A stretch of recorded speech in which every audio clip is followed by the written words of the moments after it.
Amém. Queridos, independência ou morte?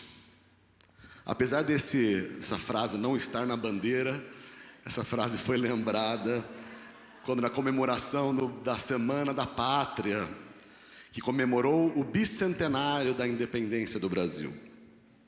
A origem da dominação portuguesa no Brasil veio desde o descobrimento do Brasil.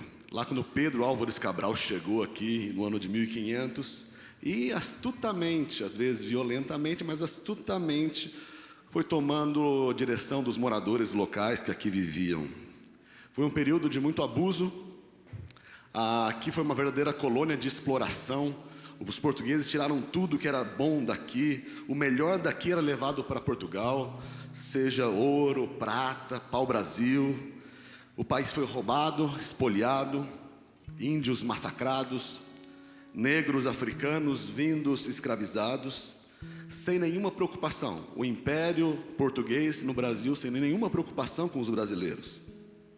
Até que, no dia 7 de setembro de 1822, após 322 anos de domínio de Portugal, é bem maior, o Brasil tem 200 anos independente, teve 322 sob o domínio português. Dom Pedro I levanta suas mãos, conforme algumas imagens, fotinhos do momento, meio poéticas dizem, e brada aquela frase: independência ou morte.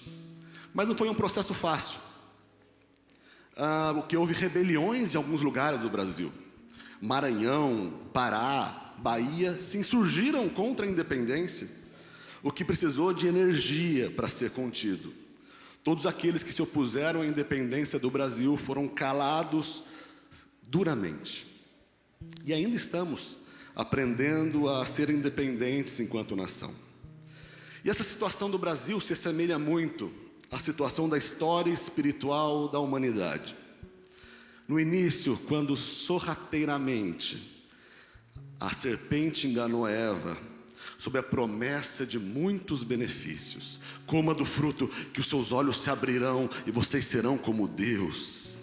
A partir daí, começou a existir um domínio externo da humanidade. Ao invés do homem dominar, como Deus tinha determinado, dominai sobre a terra, agora o domínio passou para o diabo, que começou a comandar o sistema desse mundo. E trata-se de um império, no qual o comandante quer só extrair o que lhe interessa, sem menor preocupação com as pessoas envolvidas. Mas, muitas vezes, as pessoas não se insurgem contra essa escravidão, pois acham que estão fazendo a sua própria vontade e por isso não estão sendo dominados. Loucura. O diabo, por meio do pecado, nos levou a um nível animalesco, no qual a pessoa faz cegamente o que lhe dá vontade. As pessoas sem Deus são guiadas pelos seus instintos. E Efésios 2 e 3 vai falar o seguinte: em outro tempo, andastes segundo o curso desse mundo. Não vai ter, porque senão tira o relógio ali.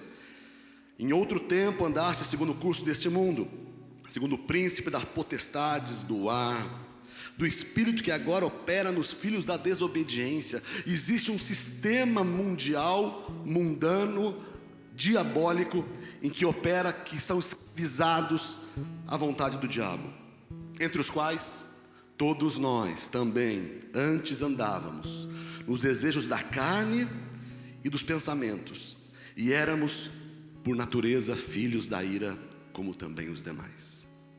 O domínio das trevas era completo e continua sendo livre na vida daqueles que não se voltam a Cristo. As pessoas sem Cristo estão escravizadas, e a maioria delas sequer percebe isso, porque sob o manto de fazer a sua vontade, acha que estão dominando. E aí é que é o grande erro. Fazer a vontade da carne e dos pensamentos é a estratégia do pecado que o diabo coloca. Só que, pela misericórdia de Deus, apareceu um libertador. Ele também estendeu os braços, não com uma espada para cima, mas à lateral e com um prego na mão, e soltou também um brado. Mas diferente de Dom Pedro, ele gritou: está consumado. Muito mais do que o grito da independência do Brasil, o brado de Jesus na cruz, com os braços estendidos, trouxe à humanidade o direito de reconciliar com Deus e, consequentemente, o direito de ser salvo. A Bíblia é clara em Colossenses 1,13, o qual, falando de Jesus, nos tirou das potestades do império das trevas e nos transportou para o reino do Filho do seu amor.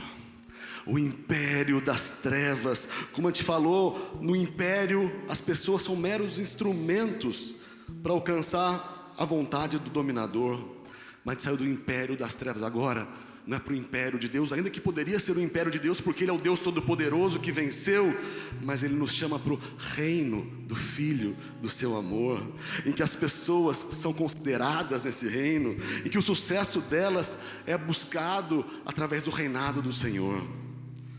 Porém, é exemplo do Brasil, no qual algumas partes se revoltaram, também algumas partes da nossa experiência também se revoltam e não querer aceitar o reinado de Cristo também na nossa vida. E aí, para isso, a gente também deve externar uma resistência para que o reinado de Jesus se estabeleça em todas as áreas da nossa vida. Por isso existem alguns crentes, lamentavelmente, que ainda estão presos em uma série de pecados, que é uma expressão mais clara do domínio do Satanás, domínio das trevas. Vícios inúmeros em pornografia, em bebida, em droga, egoísmo, imperdoância, prazeres mundanos. Essas áreas representam focos de resistência do antigo império, o que deve ser revelado na força do Espírito Santo. João 8,36 vai falar: se o Filho vos libertar, verdadeiramente sereis livres. Isso é santificação, declarar a independência do império das trevas e submeter ao novo reinado do Senhor, cada área da nossa vida. Portanto, amado irmão, que possamos, em nome de Jesus, dar o grito de independência em cada área da nossa vida que ainda não está sujeito ao reinado do Senhor. Pois, se não houver independência do império das trevas, a morte, que é a separação de Deus, provavelmente virá. Porque houve um libertador que bradou: está consumado, que foi a causa da nossa eterna libertação. Podemos agora, em todas as áreas da nossa vida, querido, cada área que você se sente ainda aprisionado pelo pecado, pelo diabo, a palavra de Deus diz: o Senhor quer libertar cada área da nossa vida, e a gente pode declarar independência ou eu morro, independência ou morte. Que a independência possibilitada por Jesus possa ser uma realidade em cada área da nossa vida, que nós possamos expressar e viver de maneira plena o reinado de Deus em nós, que em nome de Jesus nós não aceitemos nenhuma imposição do mundo, do diabo, do pecado, para que nós possamos viver de maneira a agradar o Senhor em tudo, em nome de Jesus. Amém, queridos.